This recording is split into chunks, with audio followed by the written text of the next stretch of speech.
হজ এবং উমরা প্রসঙ্গে আমরা কিছু একটু আলোচনা করতে চাই আপনার দ্বিতীয় ইসলামী সঙ্গীতের আগে।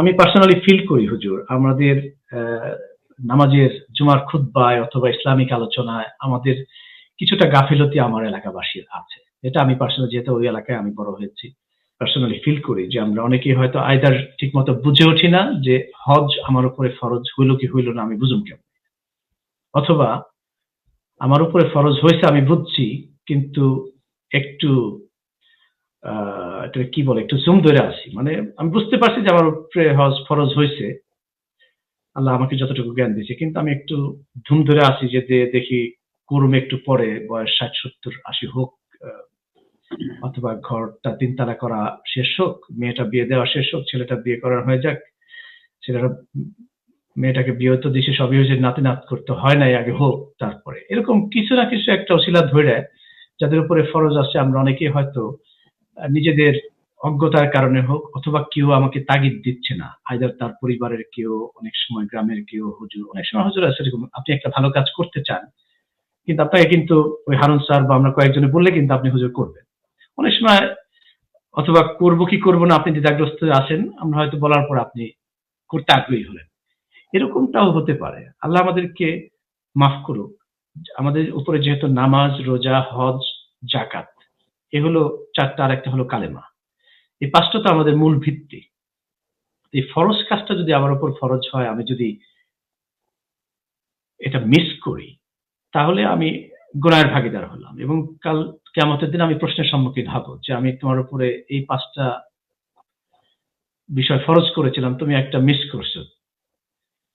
তো আমাদের জ্ঞানের অভাবে যদি আমরা না করে থাকি, আমাদের মাফ করুক। আমাদের চাচা, দাদা, খালা, অনেক মুরব্বীরাও আছেন, আমরা জানি তাদের, আমাদের দেখা, হয়তো তাদের যে অর্থবিত্ত আমরা দেখেছিলাম, হয়তো তারা ফিল করে না, হয়তো একটা গরু কিনছে, গরু দাবরানি করাইছে, মাঠে নৌকা বাইচ করাইছে, অথবা প্রতি বছর হাজার হাজার মানুষকে খাওয়াইছে, কিন্তু তার উপরে যে হজ ফরজ, এটা এদের তার জ্ঞানে আকল তাকে হয়তো আমরা দেয় নাই, বা কোনো কারণে সে বুঝতে পারে নাই। যারা এরকম পরলোকগত হয়েছেন, মারা গেছেন, আমরা দোয়া করি আল্লাহ আপনাদেরকে মাফ করুন। কিন্তু আমরা যারা জীবিত আছি, আমরা কি হইলে আমার উপরে হজ ফরজ, কি হইলে আমার উপরে উমরা ফরজ, আমরা এটা আমার মনে হয় একটু বুঝবার, অথবা জুমার দিন ইমাম সাহেবরাও খোলামেলা করে কথাগুলো বলেন কিনা, অথবা আমরা নিজেরা ইউটিউবে একটু সার্চ করে দেখি কিনা, বুঝি কিনা, অথবা প্রায়োরিটিটা হলো অগ্রাধিকার, এটা কি আমার অগ্রাধিকারের মধ্যে আমি ফেলছি কিনা, যে হজের যদি আমার উপর হজ ফরজ হয়ে থাকে, যখন আমি বুঝলাম তখন আমি হজ করলাম কি করলাম না।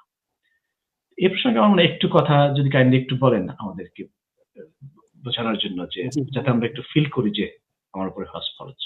জি প্লিজ, থ্যাংক ইউ। জি ইনশাল্লাহ, এটাও খুব গুরুত্বপূর্ণ একটা প্রশ্ন, এটা আমাদের জানার দরকার। আপনি যে কথাটি বলছিলেন যে আমরা অনেক সময় অনেকের উপর হজ ফরজ হয়, কিন্তু আমরা চিন্তা করি একটু বয়স হোক, বিল্ডিংটা একটু বড় হোক, 2 তলা আছে 3 তলা করি, তখন হজ করে একেবারে পাক্কা ইমানদার হয়ে যাব, অনেকে এই চিন্তা চেতনা লালন করে অনেকে। কিন্তু যারা হজ করেছেন তাদের কাছে জিজ্ঞাসা করলে, বা আমরা যারা হজ সম্পর্কে ধারণা রাখি, হজের কার্যক্রম অত্যন্ত কঠিন। একজন দুর্বল মানুষের পক্ষে সেই কার্যক্রম পরিচালনা করা কোনোভাবেই সম্ভব নয়। তো মহান রব্বুল আলামিনের নির্দেশ হলো হজ যখন ফরজ হয়, এখন প্রশ্ন হলো হজ কখন ফরজ হয়, এটা বুঝতে হবে আগে। হজ ফরজ হয় তখন যখন আমি দেখবো যে আমার পরিবারের ভরণ পোষণ ছাড়া মক্কা মদিনা সেখানে যাওয়া এবং আসার খরচ আমার কাছে আছে কিনা, আমার নিত্য প্রয়োজনীয় জিনিস ছাড়া সেখানে যাওয়া আসার খরচ আমার কাছে আছে কিনা।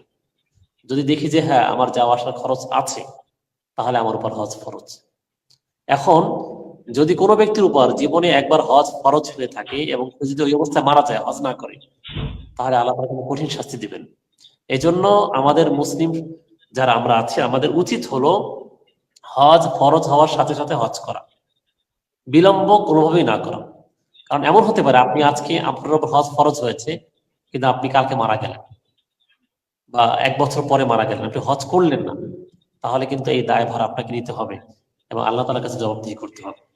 এই জন্য আমরা বিলম্ব করব না, এবং এই চিন্তাও করব না যে একটু বয়স হোক বা আর একটু জায়গা জমি কিনি, তারপরে বৃদ্ধ বয়সে হজ করব, অসম্ভব। বৃদ্ধ বয়সে হজ করা একেবারেই কঠিন এবং সম্ভব নয় বলতে গেলে। অনেক খোলামেলা করে বলেছেন হুজুর। আমরা অনেকে এরকমটাকে ফিল করি হুজুর যে আচ্ছা হজে গেলে আমার কথার কথা লাগবে 7 লাখ টাকা বা 6 লাখ টাকা বা 5 লাখ টাকা বা 10 লাখ 12 লাখ টাকা লাগবে, আমি তো অত টাকা আমার কাছে নাই। তো আমার হয়তো আরো 5 বছর অপেক্ষা করলে হয়তো অত টাকা আমার হয়ে যাবে ইনশাআল্লাহ। তো একটু অপেক্ষা করে দেখি, আমি পুরো টাকা জোগাড় করি। আর একজন হয়তো মনে করতেছে ইনকেস যদি হজের পুরো টাকা আমি জোগাড় করতে পারি কি পারি না, আমার তো সন্দেহ আছে। আমি তার চেয়ে 2 লাখ টাকা বা 3 লাখ টাকা হলে যেহেতু উমরা করা যায়, আমি তাহলে উমরাটা করে আসি। শুধুমাত্র সে উমরা করে আসলো, হয়তো তার হজের যে খরচ হওয়ার কথা সেটা হয়তো তার এই মুহূর্তে নাই, হয়তো আর 5 বছর পরে পরে আবার আল্লাহ তাকে দিলে দিতেও পারে। তো তার কি হুজুর আরো যে 3-4 বছর 5 বছর একটু অপেক্ষা করা দরকার যে ঠিক আছে আমি হজের নিয়ত করছি, একটু ওইটাই করি, নাকি ওইটা বাদ দিয়ে যে ঠিক আছে আমার তো আসলে খুবই কষ্ট হয়ে যাচ্ছে, মনে হয় আমার দ্বারা হজ হবে না, আমি উমরাটা করে ফেলি আর আমার দরকার নেই? আর যদি এরকম হলো যে আমি উমরা করে ফেললাম, সে মনে করলো যে আমার তো 3 লাখ টাকা খরচ হয়ে গেল, উমরাতে করছি, এখন আবার নতুন করে আবার হজে তো আমার উপরে ফরজ ছিল, তো এখন হজ করতে গেলে আবার 10 লাখ টাকা বা 7 লাখ টাকা আবার লাগবে, আমি কেমনে? তো এটা মানুষের ভিতরে একটু কনফিউশন আছে কিনা হুজুর, আপনি আপনার নিজের ব্যাখ্যায় যদি একটু আমাদের সমাজবাসীদের বিবেচনায় যদি বলেন, এই প্রশ্নের উত্তরটা একটু দিবেন। এবং এই প্রশ্নের উত্তর দেওয়ার পর হুজুর আপনি নিজ দায়িত্বে কাইন্ডলি যদি ইসলামী সঙ্গীত পরিবেশন করেন তাহলে আমার সুবিধা হবে। আমার আসর নামাজের টাইমটা আমি আপনার এই সময়টুকুর ভিতরে আমি নামাজটা শেষ করবো ইনশাল্লাহ। আর আপনার পাশে আমি আমাদের মডারেটর লুৎফর রহমান ভুঁইয়াকে আমি রাখছি। লুৎফর রহমান ভুঁইয়াকে আমি স্বাগত জানাচ্ছি অনুষ্ঠানে। লুৎফর, আসসালামু আলাইকুম, ভালো আছো আশা করি। তুমি হুজুরের সাথে কাইন্ডলি একটু থাকো, ইসলামী সঙ্গীতও শুনবো আর হুজুরের এই প্রশ্নের উত্তর থাকবো, তোমরা একটু কথা বলতে থাকো প্লিজ। হুজুর ঠিক প্লিজ। আছে। আসসালামু আলাইকুম ওয়া রাহমাতুল্লাহ। তারপরে ওয়ালাইকুম আসসালাম ওয়া রাহমাতুল্লাহ। জি লুৎফর ভাই কেমন আছেন? আলহামদুলিল্লাহ হুজুর ভালো আছেন? আসসালামু আলাইকুম ওয়া রাহমাতুল্লাহ। ওয়ালাইকুম আসসালাম ওয়া রাহমাতুল্লাহি ওয়া বারাকাতুহু। যাক, আপনারা পাইলাম, খুশি হইলাম অনেক। আপনাকে দেখতেছি গজল বলতেছেন, খুব ভালো লাগতেছে। যাক আলহামদুলিল্লাহ ভাই। লুৎফর ভাই, ওই যে আমাকে তারেক ভাই যে প্রশ্নটা করলো যে হজ, অনেকের উপর হজ ফরজ হয়নি বা 2 লাখ বা 3 লাখ টাকা আছে, তো হ্যাঁ সে চিন্তা করলো যে আমি তাহলে উমরা করি। এখানে আমাদেরকে বুঝতে হবে হজ ফরজ আর উমরা হচ্ছে সুন্নাত।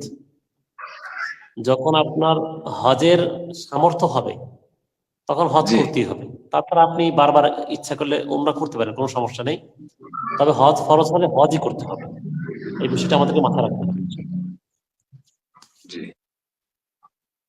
তো এটার ব্যাপারে আমরা অনেক কিন্তু সন্দিহান থাকি যে আমার তো হজ করার টাকা নেই, উমরা করার টাকা আছে, কিন্তু তার উপর কিন্তু উমরা ফরজ না, উমরা সুন্নাত।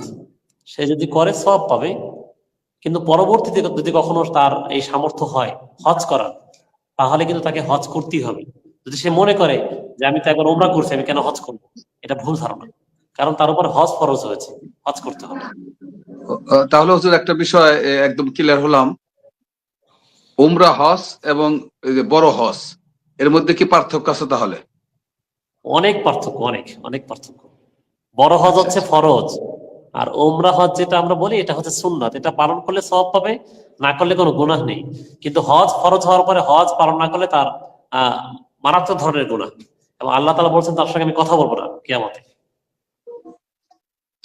তো হুজুর আপনার কাছ থেকে এতদিন তো জানতাম আসলে দুটো হয়তো একই রকমের, এই জন্য অনেকে দেখা যায় বড় হজ না করে উমরা হজ করে। তো আজকে একটা জিনিস, চমৎকার একটি বিষয় যেটা জানা ছিল না আমার ব্যক্তিগত ভাবে, যে আপনি বলে উমরা হজ এবং বড় হজ, যেটাকে বড় হজ বলে থাকি আমরা, যে দুইটা দিলে ভিন্নতা রয়েছে, বিভিন্ন সুন্নত এবং ফরজ হিসাবে ওইভাবে রয়েছে।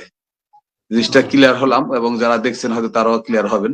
অনেকে তোমার একটা হুজুর আপনার কাছে জানতে চাবো, অনেকে দেখা যায় যে বড় হজে একটা বাড়তি চাপ থাকে, আমরা জানি সারা পৃথিবী থেকে মানুষজন হজ করার জন্য আসে।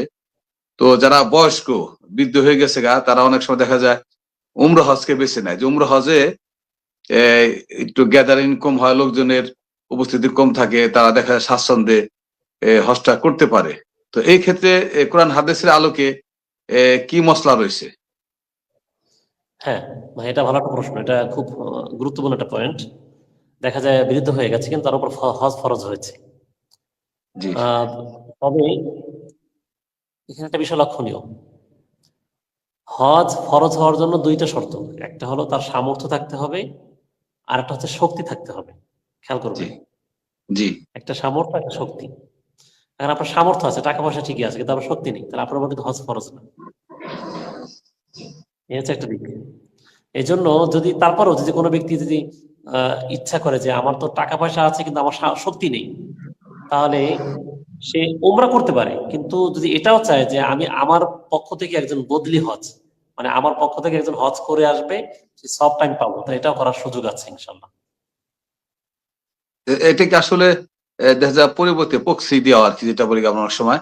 তো প্রক্সির ক্ষেত্রে কি একজনের বয়স্ক বৃদ্ধর ক্ষেত্রে একজন যুবক বা শক্তি সামর্থ্য আলা লোকজন যে হজ করলো, ওই সবটা কি আসলে কেউ যার টাকা দিয়ে করলো পুরো টাকাটা তাকে দিতে হবে আর কি, সম্পূর্ণ খরচ হ্যাঁ হ্যাঁ, তাকে পুরো পরিপূর্ণ খরচ বহন করতে হবে।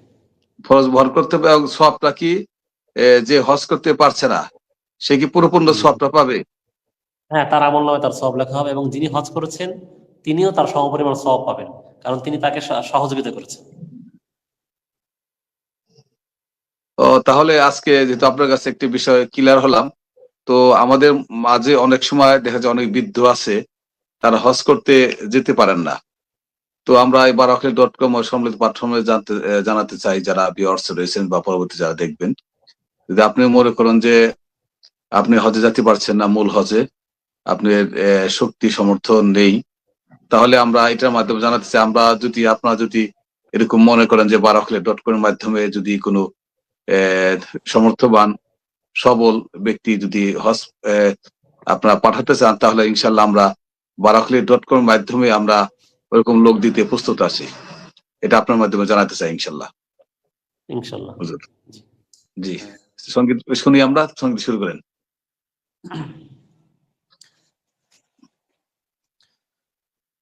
পৃথিবী আমার আসল ঠিকানা নয়, মরণ একদিন মুছে দেবে সকল রঙিন পরিচয়। পৃথিবী আমার আসল ঠিকানা নয়, মিছে মানুষের বন্ধন, মিছে মায়া স্নেহ প্রীতি ক্রন্দন, মিছে মানুষের বন্ধন, মিছে মায়া স্নেহ প্রীতি ক্রন্দন, মিছে জীবনের রং ধনু সাত রং, মিছে জীবনের রং ধনু সাত রং, মিছে দুদিনের অভিনয়। পৃথিবী আমার আসল ঠিকানা নয়, মরণ একদিন মুছে দেবে সকল রঙিন পরিচয়।